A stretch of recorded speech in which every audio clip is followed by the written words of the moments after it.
Hi friends, welcome back to our channel అండి. So నా back side కనిపిస్తుంది కదండి, ఇదంతా దుంప చేలండి. మా పల్లెటూరులో ఎక్కువగా పండించే చేలు ఏవైనా ఉన్నాయంటే ఫస్ట్ వన్ వచ్చేసి వరి చేలండి, తర్వాత పత్తి చేలు, మూడోది వచ్చేసి దుంప అనమాట.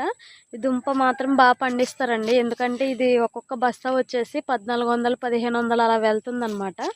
ఈ దుంపతోని మనకు సగ్గు బియ్యం, నెక్స్ట్ ఫేస్ పౌడర్ అవి తయారు చేస్తారనమాట. సో దానికోసం మా పల్లెటూరులోనైతే ఎక్కువగా పండించే పంట ఏదైనా ఉందంటే ఈ దుంపేనండి.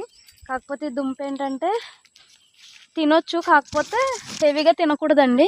ఇదిగోండి లోపల తవ్వితే కనుక ఈ విధంగా వస్తుంది అనమాట దుంప. ఇది హెవీగా తినడం వల్ల ఏంటంటే కాళ్ళు నొప్పులు వచ్చేయడం అలాంటివి ప్రాబ్లమ్స్ ఫేస్ చేయాల్సి వస్తుంది. ఎందుకంటే వీటికి పిండి అవి యూరియా పిండి అలాంటివి వేస్తారు కదండి, దానికోసం ఎక్కువగా తినరండి. సో మా బాబు అయితే ఏరేసుకున్నాడు, వద్దన్న వినడం లేదు.